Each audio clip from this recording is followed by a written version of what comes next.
ನೋಡಿ ಯಾವ ಮಟ್ಟಕ್ಕೆ ಇವರು ಹೇಳಿದ್ರು ಅಂತ ಇದ್ರ ಮೇಲೆ ತೋರಿಸ್ತದೆ. ಇದು ಮೂರ್ಖತನದ ಒಂದು ಪರಮಾವಧಿ. ನಮ್ಮ ದೇಶದ ಸಂವಿಧಾನ, ನಮ್ಮ ದೇಶದ ಏನು ಫ್ಯಾಬ್ರಿಕ್ ಇದೆ, ಆ ಪಾಪ ಬೆಳ್ತಂಗಡಿ ಮೇಲೆ ಗೊತ್ತಿಲ್ಲ ಅಂದ್ರೆ ಶಾಸಕನಾಗ್ಲಕ್ಕೂ ಕೂಡ ಅವರು ಅರ್ಹರಿಲ್ಲ. ಈ ಥರ ಹಿಂದೂ ಟ್ಯಾಕ್ಸು ಇದು ಯಾವ ಮಟ್ಟಕ್ಕಾರೆ ನೀವು ಒಯ್ಬೇಕು, ಏನು ಮಾತಾಡ್ಬೇಕಂತೀರ? ಇದು ಇಂಥ ಮೂರ್ಖತನದ ಪ್ರಶ್ನೆಗಳಿಗೆ ಉತ್ತರ ಕೊಡ್ಲಾರ್ದೇ ಇರೋದೇ ಬೆಟರು. ಸರ್, ಈಶ್ವರಪ್ಪನವರು ದೇಶ ವಿಭಜನೆ ಮಾತಾಡಿದ್ರು, ಡಿ.ಕೆ. ಸುರೇಶ್ ನೋಡಿ, ಈ ತರ ಯಾರೇ ದೇಶ ವಿರೋಧಿ ಮಾತುಗಳನ್ನ ಆಡಿದ್ರೆ ಅಂತವ್ರು ಈಶ್ವರಪ್ಪನವರು ಅನೇಕ ಸಲ ಏನೇನೋ ಮಾತಾಡಿದಾರೆ. ಅದೆಲ್ಲಾನು ಫುಲ್ ನೀವು ಎಲ್ಲ ತೆಗೆದುಬಿಟ್ರೆ ಭಾಳ ಅನಾಹುತಗಳಿಗೆ ಹೋಗ್ತವೆ ಅವು. ಒಂದು ಡಿ.ಕೆ. ಸುರೇಶ್ ಅವ್ರದ್ದು ಅವರು ಮಾತನಾಡಿದ್ದು ಯಾವ ಅರ್ಥದಲ್ಲಿ ಮಾತನಾಡಿದ್ರು ಅದನ್ನು ದಯವಿಟ್ಟು ಎಲ್ಲರೂ ಅರ್ಥ ಮಾಡ್ಕೊಳ್ಳಿ.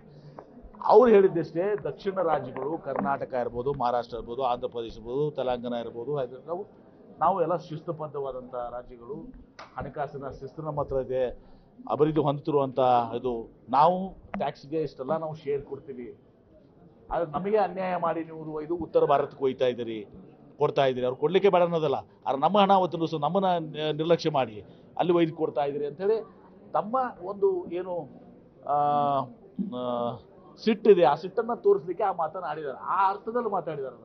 ಅದನ್ನು ಒಯ್ದು ನೀವು ನಿಜವಾಗಿ ಅವರು ದೇಶ ವಿಭಜನೆ ಮಾಡುವ ರೀತಿಯಲ್ಲಿ ಯಾವ ಅರ್ಥದಲ್ಲಿ ಹೇಳಿದ್ದಾರೆ ನೀವು ಹೇಳಿ? ದಕ್ಷಿಣ ಭಾರತದ ರಾಜ್ಯಗಳು ಅನ್ಯಾಯ ಆಗ್ತಾ ಇದ್ದಾವೆ, ಅದಕ್ಕೆ ಅವರು ಒಂದು ಸ್ಟೇಟ್ಮೆಂಟ್ ಮಾಡಿದ್ದಾರೆ, ಈ ರೀತಿ ಅನ್ಯಾಯ ಆದರೆ ನಾಳೆ ಹಿಂಗಾಗ್ತದೆ ಅಂತೇಳಿ.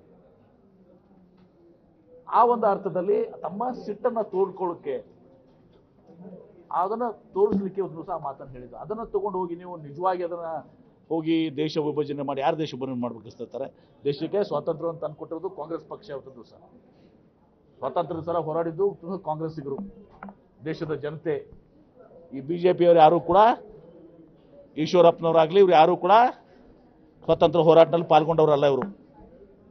ಇವರು ನಮ್ಮ ದೇಶದ ಬಗ್ಗೆ ಮಾತನಾಡ್ತಾ ಇದ್ದಾರೆ, ಈಗ ರಾಷ್ಟ್ರೀಯತೆ ಬಗ್ಗೆ ಮಾತನಾಡ್ತಾರೆ. ಇವರು ಸಂವಿಧಾನವನ್ನ ತಿರ್ಸ್ಲಿಕ್ಕೆ ನಾವು ಅಧಿಕಾರಕ್ಕೆ ಬಂದಿದ್ದೀವಿ ಅಂತ ಹೇಳಿದ ಅನಂತಕುಮಾರ್ ಹೆಗಡೆ. ಇವರ ಉದ್ದೇಶ ಏನಿದೆ ಇಡೀ ಜಗತ್ತಿಗೆ ಗೊತ್ತಿದೆ ತುಂಬ ಸಹ. ಹೀಗಾಗಿ ಡಿ.ಕೆ. ಸುರೇಶ್ ಅವರ ಸ್ಟೇಟ್ಮೆಂಟ್ ಏನಿದೆ ಅದು ತಮ್ಮ ಒಂದು ನೋವಿನಿಂದ ಅವತ್ತು ಸಹ ಮಾತನ್ನು ಹೇಳಿದ್ದಾರೆ. ಅವತ್ತು ಸಹ ಅದನ್ನು ನಾವು ಅದನ್ನು ಕ್ರಿಟಿಕಲ್ ಆಗಿ ತಗೊಂಡು ಪಾರ್ಲಿಮೆಂಟ್ನಲ್ಲಿ ಪ್ರೈಮ್ ಮಿನಿಸ್ಟರ್ ಮಾತಾಡುವಷ್ಟು ಒಂದು ಅಂದರೆ ಅವ್ರಿಗೆ ಇಂಥ ಅವಕಾಶಗಳು ಸಿಕ್ಕರೆ ಸಾಕು. ಆದರೆ ಅವರು ಯಾವ ಅರ್ಥದಲ್ಲಿ ಹೇಳಿದ್ದಾರೆ ಅದನ್ನು ಹೆಂಗೆ ನಾವು ಸರಿಪಡಿಸ್ತೀವಿ ಅಂತ ಹೇಳಬೇಕಾಗಿತ್ತು. ಹೌದಪ್ಪ, ನಿಮ್ಮ ನೋವಾಗಿದೆ, ನಿಮ್ಮ ನೋವು ಸರಿಪಡಿಸಲಿಕ್ಕೆ ನಾವೆಲ್ಲ ಈ ರೀತಿ ಅನುದಾನ ಕೊಡ್ತೀವಿ ಅಂತ ಹೇಳಬೇಕಾಗಿತ್ತು. ಅದನ್ನು ಬಿಟ್ಕೊಂಡು ಅದನ್ನೇ ಹಿಡ್ಕೊಂಡು ಅವರು ಹೇಳಿದಂಥ ಅರ್ಥ ತಮ್ಮ ನೋವನ್ನು ಹೇಳಲಿಕ್ಕೆ ಅಂತ ತೊಗೊಂಡು ಹೋಗಿ ನೀವು ಈ ರೀತಿ ಅವ್ರನ್ನ ಟೀಕೆ ಮಾಡುವಂಥ ಕೆಲಸ ಮಾಡಿದ್ರು. ಕನ್ನಡಿಗರ ಮೆಚ್ಚಿನ ನಿಮ್ಮ ನ್ಯೂಸ್ 18 ಕನ್ನಡ ಈಗ ವಾಟ್ಸ್ಆಪ್ನಲ್ಲಿಯೂ ಲಭ್ಯ. ಕರ್ನಾಟಕ ಮತ್ತು ದೇಶ ವಿದೇಶದ 360 ಡಿಗ್ರಿ ಸುದ್ದಿ ವಿವರವನ್ನ ನೀವು ನಿಮ್ಮ ಕೈ ಬೆರಳುಗಳಲ್ಲಿಯೇ ಪಡೆಯೋದಿಕ್ಕೆ ಈ QR ಕೋಡ್ ಅನ್ನು ಸ್ಕ್ಯಾನ್ ಮಾಡಿ. ನಮ್ಮ ಚಾನೆಲ್ ಅನ್ನು ಫಾಲೋ ಮಾಡಿ, ನೋಟಿಫಿಕೇಶನ್ ಆನ್ ಮಾಡಿ.